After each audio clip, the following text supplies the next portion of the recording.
शिव प्रतिमा के सामने ही क्यों विराजित होते हैं नंदी?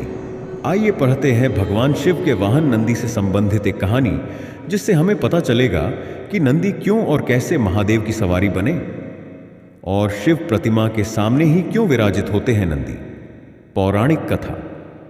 शिलाद मुनि के ब्रह्मचारी हो जाने के कारण वंश समाप्त होता देख उनके पितरों ने अपनी चिंता उनसे व्यक्त की। मुनि योग और तप आदि में व्यस्त रहने के कारण गृहस्थाश्रम नहीं अपनाना चाहते थे। शिलाद मुनि ने संतान की कामना से इंद्रदेव को तप से प्रसन्न कर जन्म और मृत्यु से हीन पुत्र का वरदान मांगा, परंतु इंद्र ने यह वरदान देने में असमर्थता प्रकट की और भगवान शिव को प्रसन्न करने के लिए कहा। भगवान शंकर शिलाद मुनि के कठोर तपस्या से प्रसन्न होकर स्वयं शिलाद के पुत्र रूप में प्रकट होने का वरदान दिया और नंदी के रूप में प्रकट हुए। शंकर के वरदान से नंदी मृत्यु से भय मुक्त, अजर अमर और अदूषी हो गया।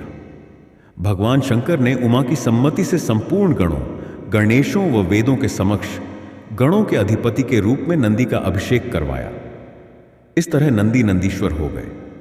बाद में मरुतों की पुत्री सुयशा के साथ नंदी का विवाह हुआ।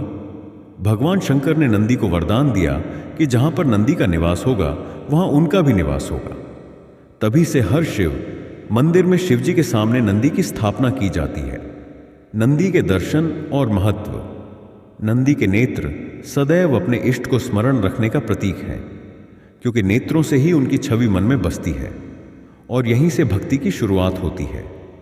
नंदी के नेत्र हमें ये बात सिखाते हैं कि अगर भक्ति के साथ मनुष्य में क्रोध, अहम व दुर्गुणों को पराजित करने का सामर्थ्य न हो तो भक्ति का लक्ष्य प्राप्त नहीं होता। नंदी के दर्शन करने के बाद उनके सींगों को स्पर्श कर माथे से लगाने का विधान है। माना जाता है इससे मनुष्य को सद्बुद्धि आती है, विवेक जागृत होता है।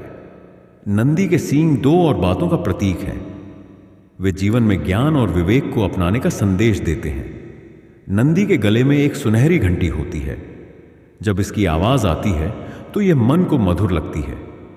घंटी की मधुर धुन का मतलब है कि नंदी की तरह ही अगर मनुष्य भी अपने भगवान की धुन में रमा रहे तो जीवन यात्रा बहुत आसान हो जाती है।